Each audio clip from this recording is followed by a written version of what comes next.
Here you are, Mark. Yeah, you are, dear. I'll just sprint the last few yards. How you doing? How you doing, big boy? Look where you brought me to this beautiful spot. Is it not? It brings back some memories. Here, I tell you what, seeing that, Brian, brings it all back. It hasn't changed, actually, that view.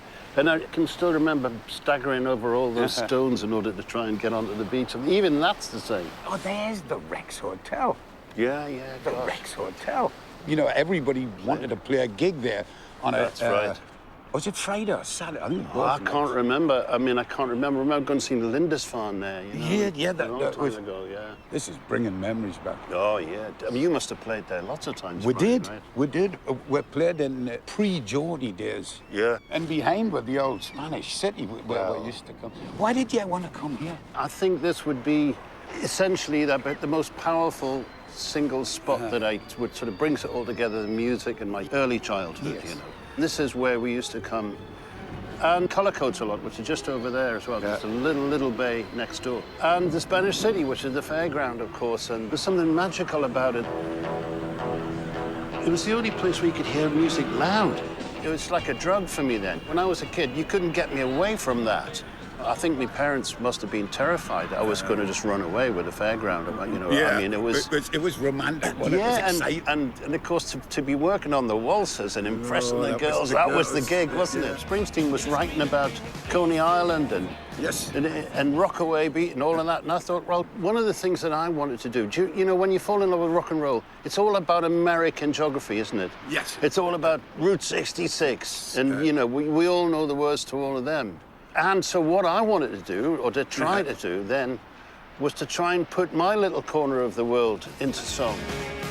But here is this is the ultimate in recognition, young Mark. Lead on, oh, great one. You know, the lyrics from Tunnel of Love. Oh, good grief. I mean, come on. You can't get better than that. Look at the Elliot right on the side. Oh, in fact, wow. I mean, I had no idea. No. And girl, it looks so pretty to me, just like it always did.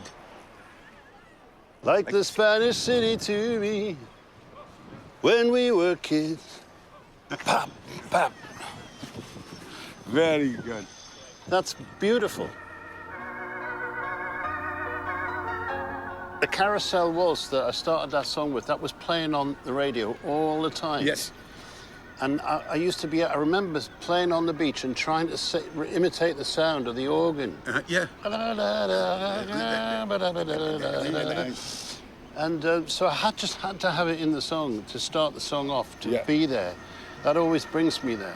Your fanaticism for lyrics, and you can tell it just by started looking when at it was me and you have often talked about how we listen to the silly records on on the radio. Like Lonnie Donegan's "Does Your Chewing Gum Lose Its Flavour?" Absolutely, all those. I mean, my brain is like a junkyard at the best of times. And it's got so much stuff. You know, I could sing you an entire, but not that I'm going to. I'll sing along with you. I'm not going to, but I could sing you a Bernard Cribbin song. I could sing the Big Rock Candy Mountain. Oh, no. Big Rock Candy Mountain. Yeah. The buzzing of the bees and the cigarette trees. The soda water fountain where the lemonade springs and the bluebird sings. In the Big Rock Candy Mountain. Thank you very much. And so what is that? Well, you know, when I was just a little tiddler, I'd be on the floor, and my mum tells me that I used to listen really intently. Yeah. To listen with mother. Yeah, children's favourites. There was some great songs out at the time, like as you said, Bernard Cribbins. You know. There I was. Digging his house.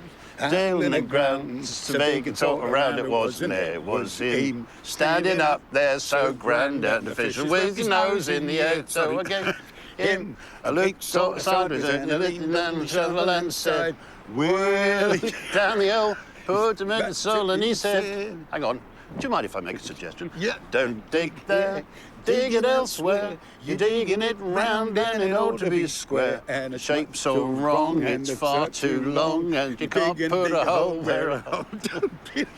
Can you believe? I'm sorry, Brian. I'm sorry, but it's there. And But I think that's where you got a lot of, you know. well, that's where you got it from. Yes, but you know, that's what I love writing lyrics as well. You can be fun, or you can be dangerous, or you can be just a little witty and, you know, a little cheeky. But every time this Spanish city opens to the public, they play Tunnel of Oh, Love. that's lovely. Yeah. In Newcastle, at St James's Park, when the Newcastle United football team, before they step on the pitch, they play a local hero. You've got to be proud of that. Oh, it's amazing. The crowd go crazy. It is, yeah. It's amazing to be there. Then, you know, to be there at that, it's a fantastic feeling. It really is. But this part here is just the start of our little adventure along here, because we're going to try to pop along the Tynemouth. All right. Well, let's just shuffle around then, shall we? Shuffle over there, because this is great. And It's like beautiful. a trip down memory it's lane. lovely, It's Brian. fantastic. Absolutely fantastic.